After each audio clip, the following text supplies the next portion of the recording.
बलूचिस्तान का मसला क्या है, बलूचिस्तान का मुस्तकबिल कैसा होगा और बलूचिस्तान के मसले का हल क्या है, इस हवाले से कुछ रिसर्च की है, आपके साथ शेयर करते हैं। जी अस्सलाम वालेकुम, मेरा नाम खुर्रम फहद है। बलूचिस्तान के तमाम तर मामले को, मसाइल को समझने के लिए हमें 1971 में जाना होगा। उसकी वजह यह है कि 1971 से पहले तक बांग्लादेश, आजकल का बांग्लादेश, पाकिस्तान होता था और उसको मशरकी पाकिस्तान कहा जाता था और एक मगरबी पाकिस्तान भी होता था, जिसमें वन यूनिट यानी सिंध, बलूचिस्तान, पंजाब और खैबर पख्तूनख्वा होते थे और मशरकी पाकिस्तान और मगरबी के दरमियान में इंडिया होता था। और इंडिया ने मशरकी पाकिस्तान यानी बांग्लादेश को तीन तरफ से घेरा हुआ होता था और उस ज़माने में इंडिया की वज़ीर आज़म होती थी इंदिरा गांधी साहिबा और बांग्लादेश के जो फेमस सियासतदान होते थे शेख मुजीबुर रहमान साहब। तो इंदिरा गांधी साहिबा ने मुजीबुर रहमान साहब के साथ अपने ताल्लुकात बढ़ाए और उनको वरगलाया और उकसाया। लेकिन एक मिनट, यहाँ पर सिर्फ इंदिरा गांधी का काम नहीं है, बल्कि जो मगरबी पाकिस्तान का सलूक था बांग्लादेश के साथ वो भी इतना अच्छा और मिसाली नहीं था। तो इस वजह से दुश्मनों को बहकाने का, वरगलाने का, चाले चलने का, साजिश करने का मौका मिला।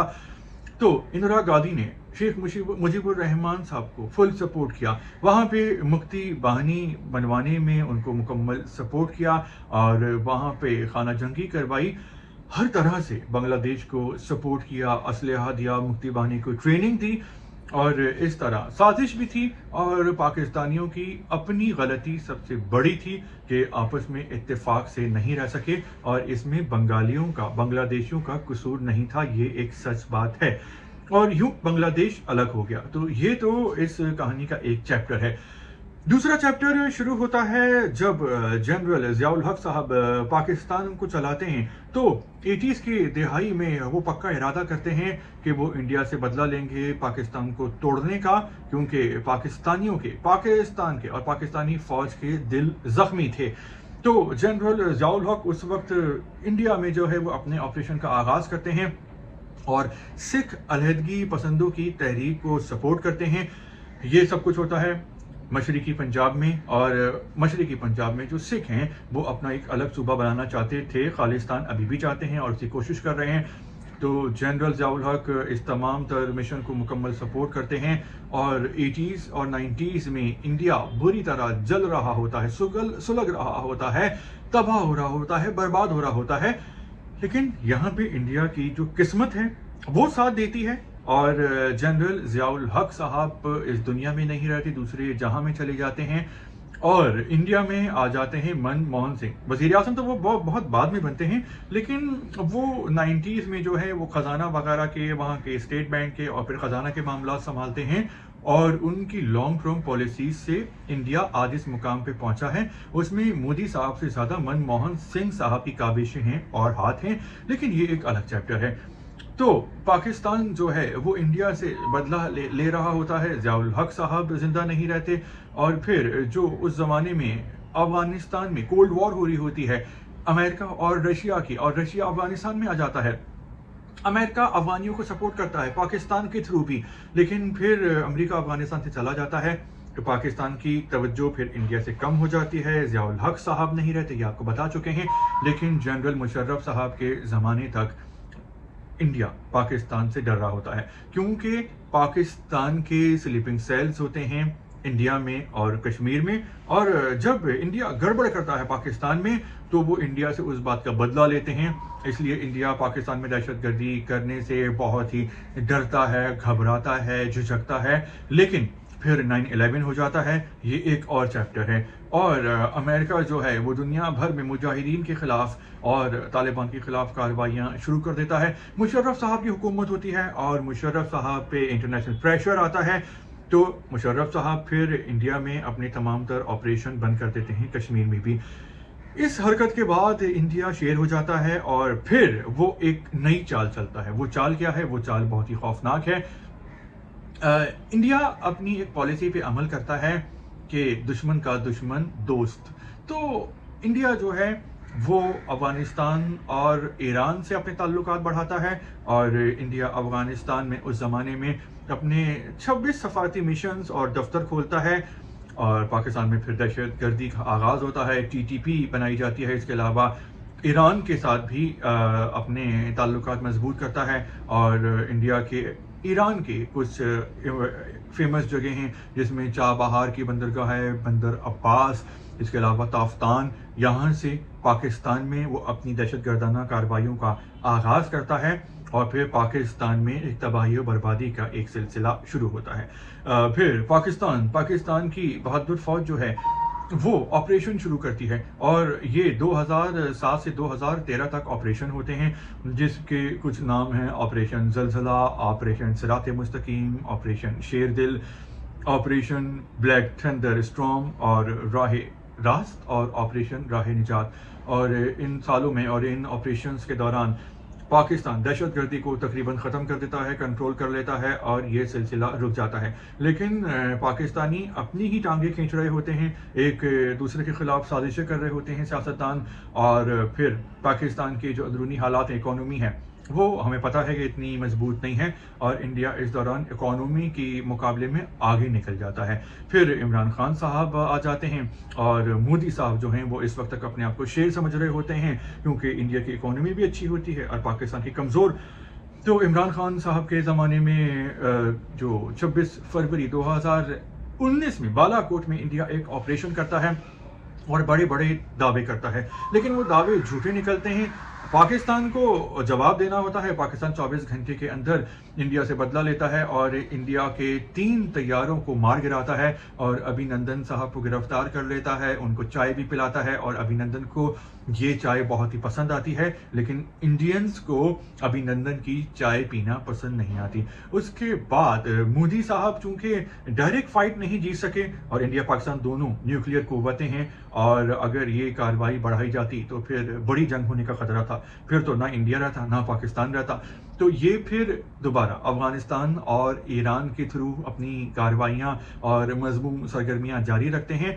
इस दौरान होता यह है, बलूचिस्तान के मामले पे अब आते हैं, लेकिन चूंकि इसका एक हिस्ट्री है और माजी की बहुत अहमियत होती है तो इस तमाम तर मामले को समझने और शेयर करने के लिए ये बात बहुत ज़रूरी थी। देखिए, जो बलूचिस्तान है उसके अवाम बहुत ही अच्छे हैं, प्यारे हैं, बहादुर हैं, साफगो हैं, स्ट्रेट फॉरवर्ड हैं, जुर्रतमंद हैं, गैरतमंद हैं। तो इस दौरान 77 सालों में बलूचिस्तान में जो सरदार हैं वो नाराज़ होते रहते हैं पाकिस्तान की हुकूमतों से।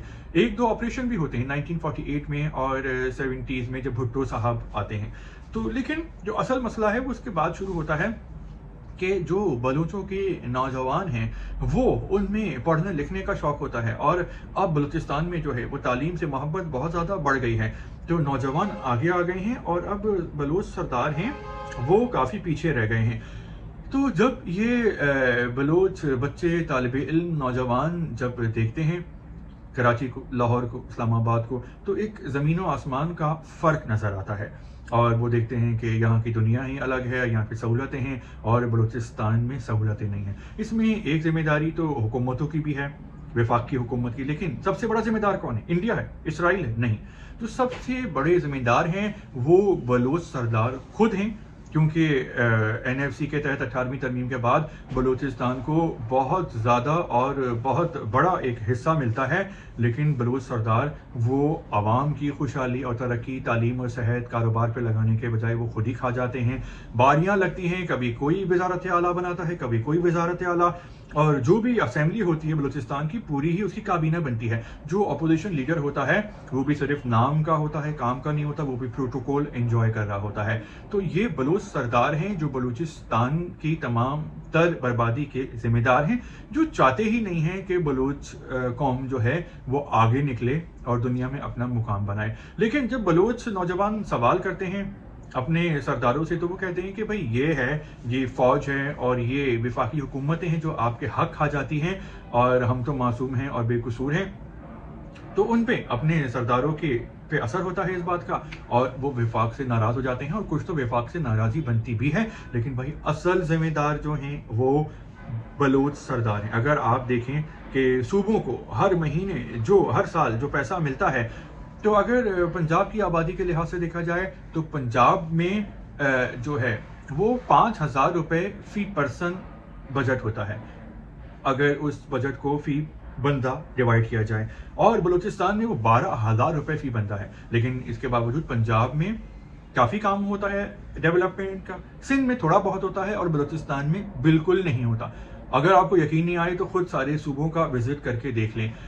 تو بلوچستان کے نوجوان ناراض ہوتے ہیں کیونکہ ان کو ان کے حق سے محروم رکھا جا رہا ہوتا ہے، تو کیا وہ غلط ہوتے ہیں؟ نہیں، بلوچستان کے نوجوان بالکل صحیح آواز اٹھا رہے ہیں، اور ان کو حق ملنا ان کا ہیومن رائٹ ہے، فنڈامنٹل بیسک۔ لیکن یہاں پہ ہوتا یہ ہے کہ انڈیا جو ہے وہ بلوچی نوجوانوں کو بہکاتا ہے، ورگلاتا ہے، اور کیونکہ جو سوشل میڈیا ایپس ہیں ان کے بھی تمام جو سی اوز ہیں اور بڑی ٹاپ پوزیشنز پہ انڈین بیٹھے ہوئے ہیں، تو جہاں پر بھی کوئی بلوچ نوجوان جو ہے وہ ناراض نظر آتا ہے تو ان سوشل ویب سائٹس پہ اپنی ویڈیو ڈالتا ہے، تو انڈین اس کو بوسٹ کرتے ہیں اور وہ وائرل کر دیتے ہیں، اور وہ ہیرو یا ہیروئن بن جاتی ہے۔ مہارنگ بلوچ کی جو مثال ہے وہ ہمارے سامنے ہے، لیکن جو مہارنگ ہے یہ بھی اصلی بلوچ نہیں ہے، یہ لانگہو ہیں، اور جو بلوچستان ہے اس کا پاکستان کا سب سے بڑا صوبہ ہے، منرلز اور معدنیات سے مالا مال ہے، اور جو بلوچستان ہے وہ پاکستان کا 43% ہے۔ لیکن جہاں پنجاب میں آبادی 13 کروڑ ہے تو وہاں بلوچستان میں جو آبادی ہے وہ صرف 1.25 کروڑ ہے، اور اس میں بھی 60% پشتون ہیں اور 40% جو ہیں وہ بلوچ ہیں، اور بلوچ جو ہیں وہ محب وطن ہیں، وہ بہادر ہیں۔ لیکن یہ جو دشمن قوتیں ہیں انڈیا، اس نے بہکایا ہے بلوچی نوجوانوں کو، اور یہ زیادہ تر جو BLA والے ہیں یعنی بلوچستان لبریشن آرمی والے، یہ لانگو ہیں جو کہ دہشت گردانہ کاروائیاں کر رہے ہیں۔ اور جہاں 1 کروڑ 1.25 کروڑ آبادی میں بلوچستان کی صرف 40% بلوچ ہیں، اور ان بلوچوں میں بھی 15-16 ہزار صرف BLA والے ہیں، تو یہ زیادہ بڑی تعداد نہیں ہے۔ ان کا لیڈر ہے بشیر زیب بلوچ، اور یہ 2018 سے ان کو لیڈ کر رہا ہے۔ تو ان لوگوں کو بہکایا گیا ہے، ورگلایا گیا ہے، سندھیوں کے خلاف، پنجابیوں کے خلاف، پٹھانوں کے خلاف۔ حالانکہ اگر دیکھا جائے تو بلوچ، سندھی، پنجابی، پٹھان، ان کا غریب اور لوور مڈل کلاس دیکھا جائے تو یہ سب ایک ہیں، سبھی کو سہولتیں نہیں مل رہی ہیں اور سبھی حقوق سے محروم ہیں۔ تو ان غریبوں، پٹھانوں، سندھیوں اور مہاجروں اور پٹھانوں کو مارنا ظلم ہے۔ اگر حساب لینا ہے BLA والوں نے تو ان کو چاہیے کہ اپنے سرداروں سے پوچھیں، لیکن چونکہ وہ انڈیا کے اشارے پہ ناچ رہے ہیں، انڈیا جو ہے وہ BLA والوں کو ہر سال $1 بلین دیتا ہے، اور $1 بلین دینے کے علاوہ ٹیکنالوجی دیتا ہے، اسلحہ دیتا ہے، ٹریننگ دیتا ہے افغانستان میں اور انڈیا میں، اور ان کی برین واشنگ کر دی ہے اور ان کو پاکستان کا دشمن بنا دیا ہے۔ اب سوال یہ پیدا ہوتا ہے کہ اس مسئلے کا حل کیا ہے، جو کہ بہت امپورٹنٹ بات ہے، لیکن یہاں اس سے پہلے آپ کو بتائیں گے کہ BLA والوں کو تمام تر انفارمیشن اور ساری سہولت کاری انڈیا کرتا ہے۔ جب بھی ان کو معلوم ہو جاتا ہے سب کچھ کہ جعفر ایکسپریس میں کتنے فوجی جا رہے ہیں، اس کا روٹ کیا ہے، موبائل سگنل کہاں پہ ویک ہیں، اور کہاں کیا سرگرمیاں ہو رہی ہیں سیٹلائٹ کے تھرو، یہ ان کو مدد فراہم کی جاتی ہے۔ اب سوال یہ پیدا ہوتا ہے کہ اس تمام تر مسئلے کا حل کیا ہے۔ پاکستان نے 2007 سے 13 میں بھی آپریشن کیے تھے اور KP میں دہشت گردی کو ختم کر کے رکھ دیا تھا، لیکن وہ پھر دوبارہ شروع ہو گئی کیونکہ گرفت نہیں کی ہوئی تھی، مستقل مزاجی سے انٹیلیجنس اپنی گرفت نہیں رکھی ہوئی تھی۔ تو اس کا حل یہی ہے، سب سے پہلا حل کہ بلوچستان کے تمام لوگوں کو تمام تر سہولتیں ملنی چاہیے، اور پاکستان کو ایک فلاحی ریاست ہونا چاہیے جس کا فوکس ہو تعلیم پہ، صحت پہ، کاروبار پہ، خوشحالی پہ، امن و امان پہ۔ اور جو یہ دہشت گرد ہیں، جو اپنے آپ کو بلوچ کہتے ہیں، جو لانگو ہیں اور جو خون خرابہ کرنا چاہتے ہیں، تو ان کا ایک ہی حل ہے، اور وہ یہ ہے ان کے خلاف آپریشن کیا جائے اور ان کو ختم شد کر دیا جائے، ان کو جہنم واصل کر دیا جائے۔ اور اگر اس میں افغانستان اور انڈیا انوالوڈ ہے تو ان کو بھی سبق سکھایا جائے، سفارتکاری کی جائے اور ان پہ انٹرنیشنل پریشر ڈالا جائے تاکہ یہ انسان کے بچے بن جائیں۔ پاکستان کا فوکس ہونا چاہیے معیشت پہ، کاروبار پہ، تعلیم پہ، صحت پہ، تاکہ بلوچی ہوں، پٹھان ہوں، پنجابی ہوں، سندھی ہوں، ہر کوئی تعلیم یافتہ ہو، کاروبار کرتا ہو، جاب کرتا ہو، پیٹ بھرا ہوا ہو تو ہری ہری سوجے گی، امن اور خوشحالی ہوگی تو کون دہشت گردی کی طرف جائے گا، اور جب جہالت نہیں ہوگی تو اس کے بعد جو ہے وہ انڈیا بھی ورگلا اور بہکا نہیں سکے گا۔ بلوچ بہت پیارے لوگ ہیں، بہت اچھے لوگ ہیں، اور لیکن ان میں جو لوگ دہشت گردی کرنا چاہتے ہیں، خون خرابہ کرنا چاہتے ہیں، بلوچوں کو مارنا چاہتے ہیں، سندھیوں، پٹھانوں کو، پنجابیوں کو مارنا چاہتے ہیں، ان کو ختم کرنا ہوگا، یہ حل ہے۔ آپ اس بات سے ایگری کرتے ہیں یا نہیں، اور اپنے خیالات ایڈ کرنا چاہتے ہیں اس ویلاگ میں، تو پلیز کامنٹس کریں۔ آپ کو